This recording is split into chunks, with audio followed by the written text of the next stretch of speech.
It is usually said that whoever handles the pressure well wins the Pakistan-India contest. You think that Pakistan failed to handle the pressure, especially in the batting?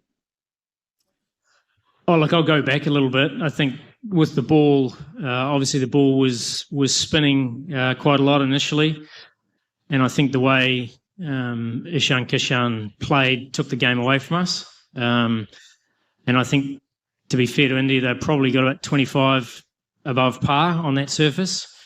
And then from a batting point of view, we didn't really give ourselves a chance in terms of adjusting to conditions. Coach, just one question. You said it was spinning, and Salman Ali Agha had a great start with the balls. So did Saima bowled well in his first 2 overs. But what was the point of holding Usman Tariq back so long, the X factor? He could have been, but Ishan was going all guns blazing. Do you think Pakistan kind of missed the trick by keeping Usman so late?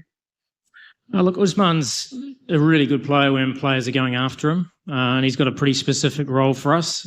Could he have bowled after the power play? Yes, he could have. But I think, Abrar Ahmed has been doing a really good job for us, as has Shadab Khan post-power play. They both bowled an over that didn't go their way in terms of the lengths. But certainly I'd back those guys any day to do that job, as they have done, the last 5 wins. So, it didn't work today. But as I said, Usman Tariq's got a very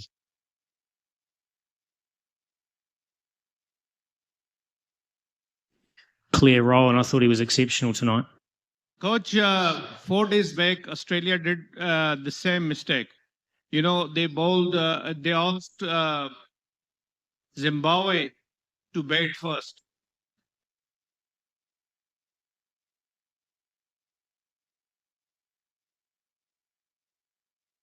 And then failed to chase down. The ball skid on.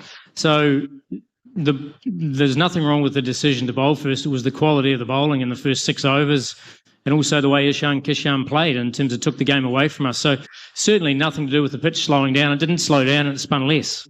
So you've got to look at the facts rather than, the emotive accountability. The ball, they bowled nicely up front with the seam. We took some poor options, but it certainly wasn't the pitch. Mike, you have obviously, seen a bit louder, please. You obviously, seen Ishan Afghan in the IPL, and now he's again, come back in form in T20 cricket over the last 3-4 months. Just what makes it so challenging to bowl to a batter like Ishan? Well, he's fearless. He's able to score both sides of the ground. So he's not just committed to the leg side. We know he's incredibly strong there, but he can reverse. So if you've got spin, especially in the power play, it can be a challenge. But I think the fact that he's in a rare vein of form, applied a lot of pressure to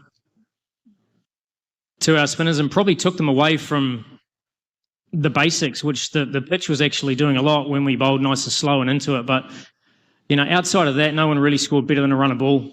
Other than Dubé was slightly better, but it was tough. And that certainly was a standout amongst the whole match, really. Yes, please. Mike over here. Yeah. Just given the amount of the build-up to this game for off-field reasons, how did you, coming into this environment, how did you as coach deal with that with the squad? What was the dialogue?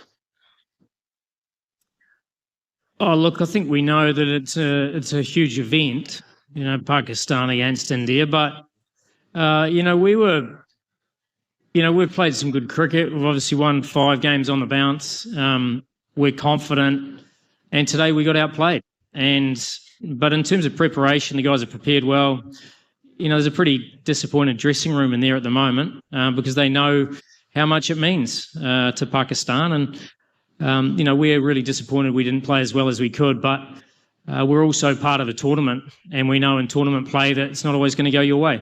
So, our job is to pick ourselves up and make sure that we're very good in 2 or 3 days. Yeah. Coach, whose plan was it to be bat first after winning the toss? Is it that defensive approach? Defensive approach. Question. Yeah, I've answered. Both sides we're going to bowl first because the pitch was soft and the ball spun twice as much in the first innings than the second. So There was talk before about the Australia game. That was a day game. This is a night game. So, like I said, nothing to do with the toss. It was just execution. Hey, Mike. Hard luck. The margin of defeat is 61 runs, which is the highest. The previous highest was 12, so it's clearly demoralizing. As you said, the dressing room's hurting. You also said that the options the batters took today were not great. After all the preparation you've done as a coach, how do you it's very early for you to analyze, but can you just slightly expand on that, like what your feelings are when the batters take those options after preparing so well?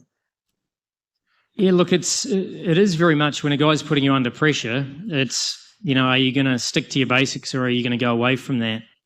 And I think, that's going to be a real challenge because as the tournament progresses, we'll be put under pressure again. And, it's how we respond when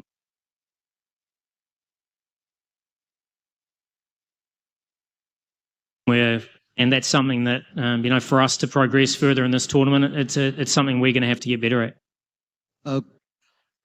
Sorry, I can't hear.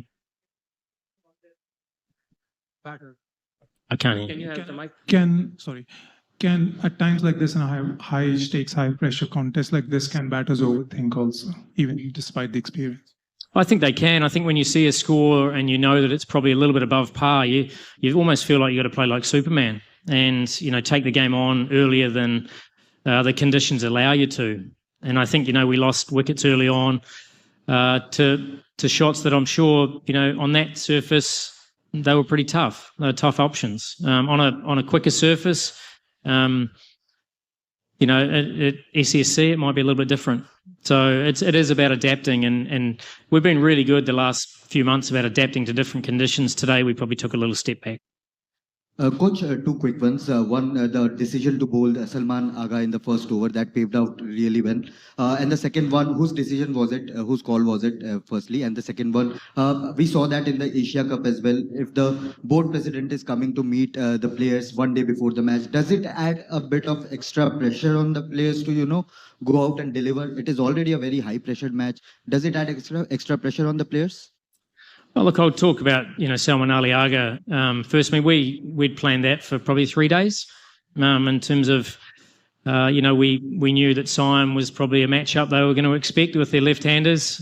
We felt that the way Agha bowls into the wicket, if the wicket was a little bit tacky, which it was, that he might get some advantage out of that. And he's been subtly practicing with a brand new ball the last couple of trainings. So it's something that, we've both discussed. Certainly he was keen to do it and had prepared accordingly.